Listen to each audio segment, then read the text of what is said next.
हम लोग खुद टेलीफोन करते हैं तो थानेदार तो कभी उठाता ही नहीं। एसपी अगर कभी सुन भी ले तो थानेदार को फुर्सत ही नहीं टेलीफोन उठाने के, बैठ के दलालों से गप करेंगे, टेलीफोन नहीं उठाएंगे।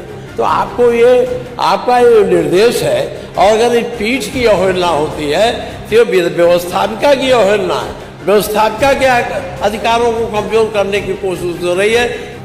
लेकिन सर स्थिति ये है पूरे उत्तर प्रदेश के अंदर, हम तो विपक्ष वाले हैं, एक बार इसलिए भी तसल्ली कर लेते हैं कि हो सकता है कि हम लोग सत्ता में नहीं हैं, इसलिए अधिकारी हमारा फोन नहीं उठा रहा है या अधिकारी हमारी बात नहीं सुन रहे हैं।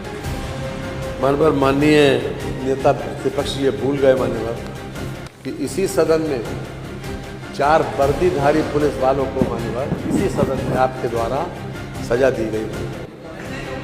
ये जो है, और वो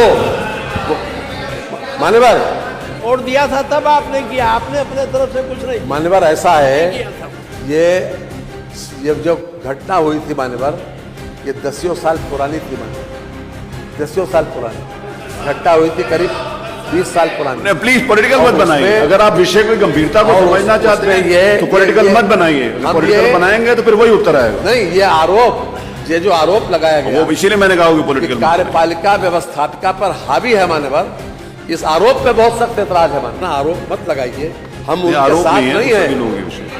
जो लोग टेलीफोन पे जवाब नहीं देते उसके हम साथ नहीं हैं, उनके साथ नहीं खड़े हैं। आप देना चाहिए, अगर उस वक्त मीटिंग में हैं तो हमने कई इसमें पत्र जारी किए हैं, अगर हम मीटिंग में हैं तो लौट के उनको कॉल बैक करना चाहिए, नंबर फीड करना चाहिए।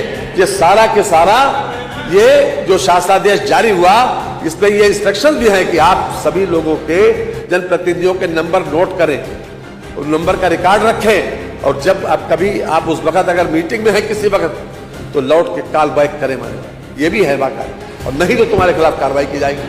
तो हम उनके साथ नहीं खड़े हैं, ये समझ लीजिए।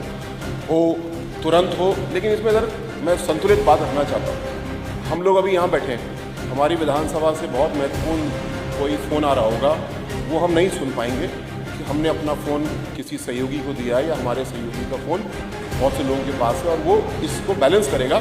जब हम बाहर निकलेंगे तो हम उनको कॉल बैक करेंगे सर।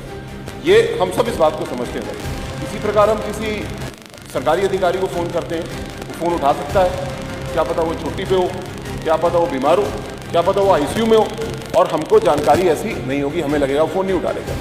इसके विपरीत कुछ अधिकारी सुस्त भी हैं, कुछ बदतमीज़ भी हैं, कुछ बेईमान भी हैं सर। तो मैं इसकी रेमेडी सुझाव देना चाहता हूँ सर। आपने निर्णय इस पे लेने का रिजर्व किया है, एक ऐसा फ़ोन नंबर बनाया जाए सर जिसको कि अगर मेरा किसी का फ़ोन कोई अधिकारी नहीं उठा रहा है, विधानसभा में हम उस फ़ोन पे व्हाट्सएप के ज़रिए फ़ोन करके बताएं कि मैं फलाना व्यक्ति से बात करना चाह रहा हूँ, ये कॉल नहीं उठा रहे हैं। उस नंबर से सर कॉल जाए उस व्यक्ति के पास में, वो नंबर सबके पास जाहिर बात है सेव होगा, वो समझ जाएंगे ये खतरे की घंटी वाला नंबर है कि आप इनसे क्यों नहीं बात कर रहे हैं, इनको कॉल बैक करो। अब यहाँ पे सर पुनः वो छुट्टी पे हो सकता है, वो बीमार हो सकता है, वो निलंबित हो सकता है, तो ठीक है वो बात नहीं करेगा, हमको फीडबैक मिल जाएगा।